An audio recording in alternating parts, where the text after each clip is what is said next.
यही same reaction था सबका जब उन्होंने कलिन गेम्स के रूल्स को सुना था, क्योंकि उन लोगों ने एक्चुअली में अपने कलिन गेम्स के रूल्स को बहुत ज्यादा कॉम्प्लिकेटेड वे में एक्सप्लेन करा था। बट फिर भी अगर तुम लोगों ने किसी की वीडियो देखी हो या फिर तुम लोगों को एक्चुअली पता हो कि कलिन गेम्स क्या है, बट स्टिल तुम्हारे अंदर एन नंबर ऑफ क्वेश्चंस आ रहे होंगे कि आखिरकार ये कलिन गेम स्टार्ट क्यों है और इनके होने का रीजन क्या है, प्लस एट द एंड इसमें विनर कैसे डिसाइड होगा। तो ये मुझे प्रॉपर नॉलेज है कि आखिरकार कलिन गेम्स है क्या और क्यों हो रहे हैं, बट स्टिल मेरे अंदर एन नंबर ऑफ क्वेश्चंस आ रहे हैं कलिन गेम्स को लेके। सो इसी के बाद मैंने थोड़ी बहुत रिसर्च करी, जिसके बाद मुझे प्रॉपर नॉलेज मिली कि आखिरकार ये पूरा सिनेरियो क्या है। तो इसलिए मैंने सोचा कि क्यों ना मैं भी तुम लोगों को बिल्कुल सिंपल और देसी भाषा में बता दूं कि आखिरकार ये प्रॉपर मांजरा क्या है, अपना तेंगेन, केंजाकू, गेतो, माहितो, इन सब का आखिर रोल क्या है इस कलिन गेम्स के अंदर। सो टेंशन मत लो, तुम लोगों के लिए मैंने इस वीडियो को बिल्कुल सिंपल भाषा में रखा है, बिल्कुल देसी भाषा में, कि तुम्हें चुटकियों में समझ में आ जाएगा फ्रॉम ए टू जेड कि आखिरकार ये पूरा मांजरा क्या है, कलिन गेम्स है क्या। सो कलिन गेम्स जानने से पहले अपने को जानना पड़ेगा कि केंजाकू क्या था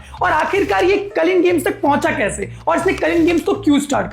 तो अगर तुम लोग नहीं जानते हो कि केंजाकू कौन था, तो अपना केंजाकू एक एंशिएंट जुजुत्सु सॉर्सरर है जो हजारों सालों से जिंदा है। अब तुम लोग सोच रहोगे कि आखिरकार हजारों साल से कोई जिंदा कैसे रह सकता है। सो बेसिकली ये बंदा अपनी ब्रेन ट्रांसप्लांट टेक्निक को यूज करके अपने आप को जिंदा रखे हुए बोल, तो ये अपने ब्रेन को ट्रांसप्लांट कर देता है किसी भी दूसरे ह्यूमन या फिर मरे हुए ह्यूमन के अंदर, और उसके बाद ये बंदा उसकी बॉडी को टेक ओवर कर लेता है और उसकी कर्स एनर्जी या फिर कर्स टेक्निक को भी, और इसी सेम प्रोसेस को वो पिछले हजारों सालों से रिपीट करते जा रहा है और अपने को जिंदा रखे हुए है। और उसका लास्ट वेसल तो तुम लोगों को पता ही होगा, अपना गेतो, जिसके अंदर वो अपना जेजेके जीरो मूवी के अंदर घुस गया था। सो अगर तुम लोगों ने अपने जेजेके जीरो मूवी नहीं देखी तो कोई बात नहीं, मैं तुम्हें 1 मिनट के अंदर पूरी वो मूवी समझा देता हूं और उसमें अपने गेतो और केंजाकू का क्या रोल था ये भी तुम्हें बता देता हूं। सो उस मूवी के अंदर अपना गोजो जो है वो अपने गेतो को मार देता है, क्योंकि गेतो का थोड़ा सा ब्रेन वॉश हो चुका होता है और वो बंदा जस्ट अभी यूता से पिला होता है और बहुत बुरी तरीके से इंजर्ड होता है, और इसीलिए कि उसकी इंजरी उसको ज्यादा हर्ट ना करे और बंदा ज्यादा सफर ना करे, अपना गोजो उसको निपटा देता है। बट उस टाइम पे अपने गेतो की बॉडी डिस्ट्रॉय नहीं हुई होती है। सो उसी वक्त अपना केंजाकू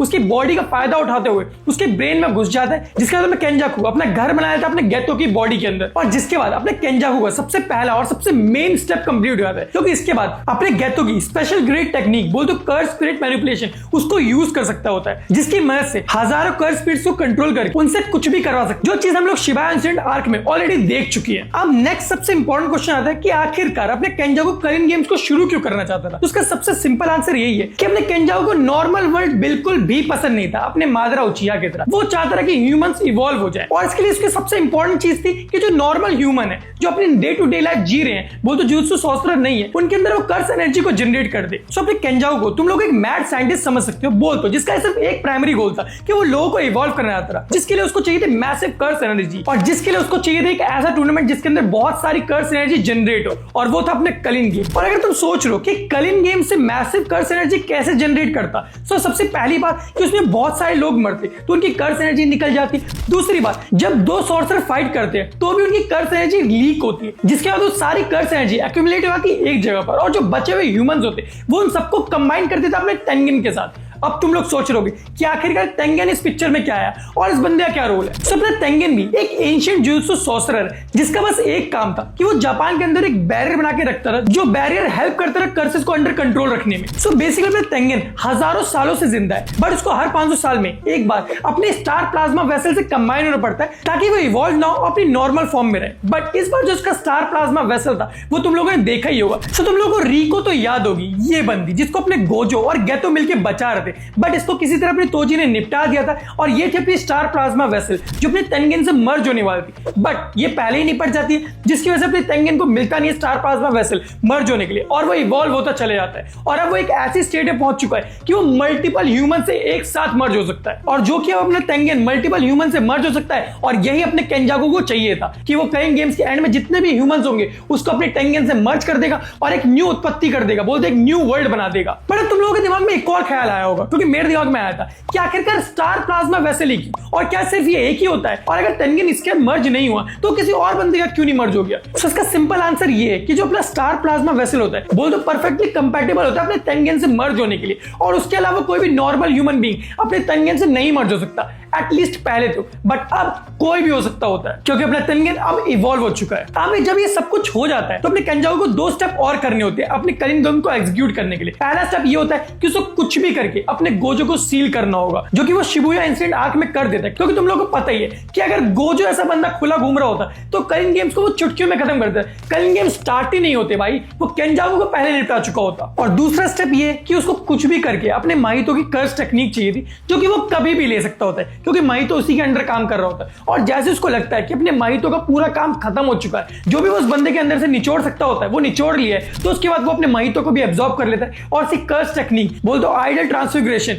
वो हथिया लेता है। बेसिकली ये कर्स टेक्निक इतनी ज्यादा ओपी है कि तुम लोगों को क्या बताओ, ये किसी की भी सोल को मैनिपुलेट कर सकता होता है और उसको मोल्ड कर देता है अपने हिसाब से। सो अब जब अपने केंजाकू को अपने माहितो की आइडल ट्रांसफिगरेशन मिल जाती है तो उसके बाद वो अपने तेनगेन के बैरियर को यूज करता है और जो उसके आइडल ट्रांसफिगरेशन की मदद से 2 चीज करता है। पहली चीज, वो उन सारे नॉर्मल ह्यूमन जिनके अंदर कर्स एनर्जी होती तो है बट वो उसको यूज नहीं कर सकते होते, वो उनके ब्रेन के अंदर चेंजेस करता है, जिसके बाद वो लोग भी अपनी कर्स एनर्जी को यूज कर सकते होते हैं। एग्जांपल के लिए तुम अपने हिगुरामा को ही ले लो। और दूसरी चीज, वो एंशिएंट सॉर्सरर को जो पहले से ही सील्ड होते हैं किसी वेसल के अंदर, उनकी सील को ब्रेक कर देता है और उसके बाद वो लोग एक्टिव हो जाते हैं, बोलते एक्टिवेट हो जाते हैं। फॉर एग्जांपल अपना मेगुमी की बहन तुशिकुमी। सब तुम लोगों के दिमाग में एक और सवाल आ रहा हो कि आखिरकार ये पूरी पिक्चर में एंशिएंट सॉर्सरर कैसे है। सो अपने केंजाकू जो हजारों सालों से जिंदा है, तो बीच बीच में जो स्ट्रॉन्ग सॉर्सरर होते थे एंशिएंट टाइम में, वो उन लोगों से एक बॉन्डिंग वाव करता था, बोलते प्रॉमिस लेता था कि वो उनको फ्यूचर में वापस से रिवाइव कर देगा, बट एक शर्त पे कि उन लोगों को उसकी मदद करनी होगी अपने कलिन गेम्स के अंदर। जिसके बाद वो उनको एक ऑब्जेक्ट के अंदर सील करता है और उनको डाल देता है किसी एक वेसल के अंदर, बोलते ह्यूमन के अंदर।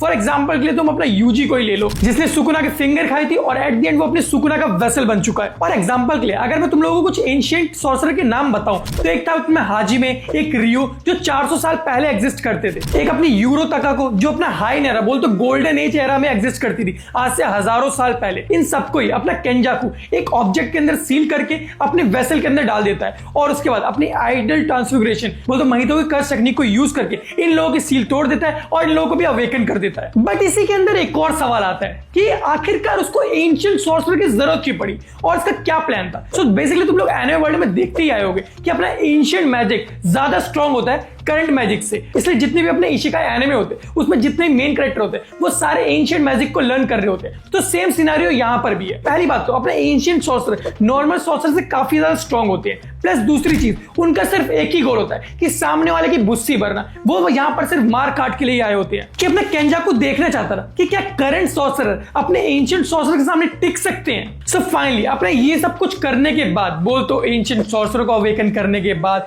अपने नॉर्मल ह्यूमंस के अंदर कर्स एनर्जी को अवेकन करने के बाद अपने केंजाकू का पूरा स्टेज सेट हो चुका है। बोल तो अब उसको सिर्फ एक काम करना है और वो है कलिन गेम्स को स्टार्ट करना। सबसे इंपॉर्टेंट सवाल कि आखिरकार कलिन गेम्स है क्या। सो बेसिकली कलिन गेम्स सिंपल भाषा में तुम्हें बताऊं तो जैसे WWE में रॉयल रंबल होता रहा, वही सेम चीज अपने कलिन गेम्स में भी होगी। और इस टूर्नामेंट के अंदर एक रिंग का काम करेगी अपने जापान की 10 सिटीज, जिनको इस टूर्नामेंट के अंदर कॉलोनीज कहा जाएगा। और इन कॉलोनीज के अंदर ही तुम्हारी मेन बैटल स्टार्ट होगी और तुम्हें यहीं पर बैटल करनी होगी। और एक कॉलोनी बेसिकली एक बहुत बड़े बैरियर जोन होंगे जो अपने जापान को हाफ पार्ट में डिवाइड कर रहे होंगे। और ये सारे बैरियर पड़ रहे होंगे बेसिकली अपने तेनगेन के बैरियर के अंदर, अगर तुम्हें सिंपल भाषा में बताओ। क्योंकि इस फाइट से जितने भी अपनी कर्स एनर्जी रिलीज होगी वो सारी अपने तेनगेन के बैरियर के अंदर स्टोर हो जाएगी। अब तुम लोग के दिमाग में एक और सवाल आएगा कि आखिरकार ये तेनगेन का बैरियर इन सारी कर्स एनर्जी को होल्ड कर रहा है, तो अपने बैरियर को गिरा क्यों नहीं देता या फिर उसको हटा क्यों नहीं देता। तो इसको एक्सप्लेन करने के मैं तुम लोगों को सिंपल एक एग्जांपल देता हूं कि तुम लोगों ने डैम्स तो देखे होंगे जो पानी को रोक के रखते हैं। अगर तुमने एक बार को डैम को तोड़ दिया या फिर हटा दिया तो जो पूरी जगह होगी उसमें पूरा फ्लड आ जाएगा, बोल तो पानी की पानी बढ़ जाएगा। और यही सेम चीज होगी अपनी कर्स एनर्जीज के साथ। सो बेसिकली अगर अपने तेनगेन ने अपने बैरियर को हटा लिया तो पूरे जापान के अंदर अपने कर्स स्पिरिट्स का हमला हो जाएगा, बोल तो मिलियंस और बिलियंस में कर्स स्पिरिट्स आना शुरू हो जाएंगी और वहां के बुस्सी भर के रख देंगी, जो एक्चुअली में अपने कलिन गेम से बहुत बड़ी प्रॉब्लम होगी। सब बात करते हैं अपने कलिन गेम्स की। सो बेसिकली कलिन गेम्स के अंदर 3 टाइप के प्लेयर्स एक्टिव होंगे। पहला एक वो सॉर्सरर जो अभी अवेकन हुए हैं, जिनको अपने केंजाकू ने आइडल ट्रांसफिगरेशन से अवेकन करा है। दूसरे वो एंशिएंट सॉर्सरर जो पहले से लेके आया था और और वेसल के अंदर डाल के उनकी सील को तोड़ दिया। और तीसरा अपने नॉर्मल सॉर्सर जो अभी घूम रहे हैं, फिर भाई तुम यूजी को ले लो या फिर अपने मेगुमी को। और इसका सिर्फ एक सिंपल सा रूल है कि जो भी सामने देखे उसके धज्जे उड़ा दो, बोल तो उसको मारना शुरू करो और मार मार के उसको कुत्ता बना दो। और तुम लोग अगर सिंपल भाषा में बताओ तो अपने कलिंग गेम्स काइंड ऑफ सिमिलर है अपने नेटिव हंटिंग कॉम्पिटिशन की तरह जो अपने गॉड वैली में हुआ था। सब आते अपने कलिंग गेम्स के रूल्स के ऊपर जो अपने केंजाकू ने ऐड करता है। बेसिकली ये 8 रूल होते हैं, जिसमें पहला रूल तो यही होता है कि जितने भी अपने अवेकन कर्स एनर्जी यूजर्स होंगे उन लोगों को 19 दिन के अंदर अंदर किसी भी एक कॉलोनी के अंदर एंटर होना है और अपने आप को एज अ प्लेयर रजिस्टर करना है। बट इन केस अगर तुम पहले से उस कॉलोनी के अंदर एग्जिस्ट कर रहे हो, बोल तो रह रहे हो, उसके लिए भी तुम लोगों को एक फ्री पास मिला जाएगा। बोल तो तुम एक बार बाहर जा सकते हो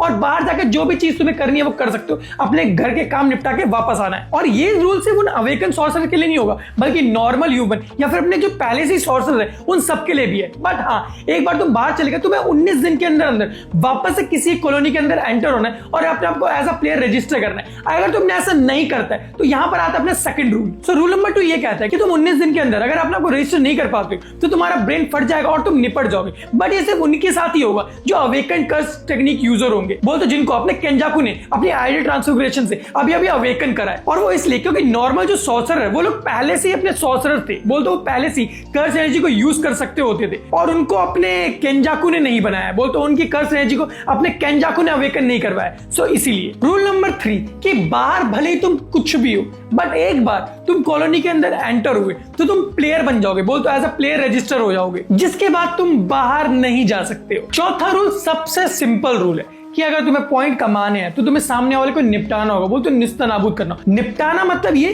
कि तुम्हें उसे जान से मारना होगा। तुम ये नहीं कि उसका हाथ पांव तोड़ दिया फिर उसको थोड़ा सा खून वून निकाल के छोड़ दो, नहीं, तुम्हें उसे प्रॉपरली निपटाना होगा, बोल तो उसकी सांसें बंद करनी होगी। रूल नंबर 5 अपने को बताता है पॉइंट डिस्ट्रीब्यूशन के बारे में। सो बेसिकली रूल नंबर 5 के अकॉर्डिंग तुमने अगर किसी सॉर्सरर को मारा है तो तुम्हें मिलेंगे 5 पॉइंट, और अगर तुमने किसी नॉर्मल ह्यूमन को मारा है जिसके अंदर बिल्कुल भी कर्स एनर्जी नहीं है तो तुम्हें मिलेगा 1 पॉइंट। अब आते हैं इस गेम के सबसे इंपॉर्टेंट रूल पे, बोल तो rule number 6। So rule number 6 ये कहता है कि अगर कोई भी पर्टिकुलर पर्सन 100 पॉइंट्स को हिट कर लेता है तो वो अपनी मर्जी का एक रूल ऐड करा सकता है इस गेम के अंदर। 100 पॉइंट्स का मतलब तुम समझ रहे हो, 20 सॉर्सरर को मारना पड़ेगा या फिर तुम्हें 100 नॉर्मल ह्यूमंस को मारना पड़ेगा। रूल नंबर 7 ये कहता है कि तुम कोई भी नया रूल जो ऐड करवा रहे हो वो प्रीवियस रूल को कॉन्ट्रडिक्ट नहीं करना चाहिए, बोल तो काटना नहीं चाहिए, प्लस तुम लोग गेम को एंड भी नहीं कर सकते हो। रूल नंबर 8 और लास्ट रूल ये कहता है कि 19 दिन के अंदर तुम्हें अपने पॉइंट्स को चेंज करना ही होगा। अब तुम उसको बढ़ा भी सकते हो और घटा भी।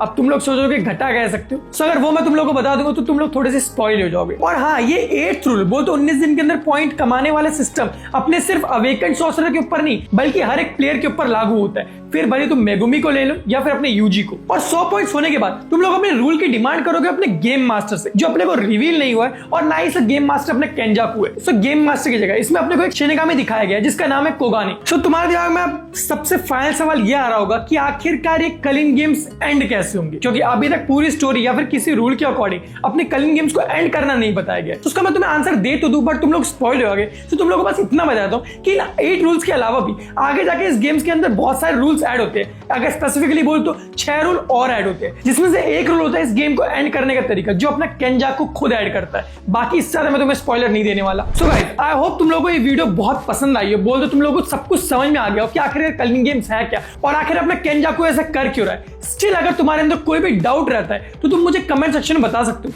मैं तुम्हारा आंसर दे दूंगा। और अगर तुम्हें चाहिए कि मैं तुम्हें इसके स्पॉयलर्स बता दूं, बोल तो नेक्स्ट 6 रूल जो भी ऐड होने वाले वो बता दूं और इसमें सुकुना का क्या रोल है वो बता दूं, तो मुझे कमेंट सेक्शन बता देना, मैं नेक्स्ट वीडियो उसके ऊपर लेके आ जाऊंगा। एंड गाइस, एक वेरी इंपॉर्टेंट अनाउंसमेंट कि तुम लोगों ने मेरा इंस्टाग्राम अगर नहीं फॉलो कर रखा है तो इंस्टाग्राम फॉलो कर लो। प्लस मैं डिस्कॉर्ड भी अब अपना एक्टिव करने वाला हूं। बोल तो मैं डिस्कॉर्ड बना तो 2 साल से रखा है बट मैं उसको कभी यूज नहीं करता। सो फाइनली मैं अपना डिस्कॉर्ड भी एक्टिव करने वाला हूं, तो मैं डिस्कॉर्ड पे भी ज्वाइन हो जाओ। तुम लोगों को डिस्क्रिप्शन में दोनों का ही लिंक मिल जाएगा। प्लस मेरे सेकंड चैनल के बारे में तुम लोग जानते ही होगे जिसके ऊपर मैं रियल लाइफ कंटेंट डालना शुरू कर चुका हूं। सो सारी अपडेट दे दी है, मिलते हैं हम लोग से नेक्स्ट वीडियो में, तब तक के लिए sayonara।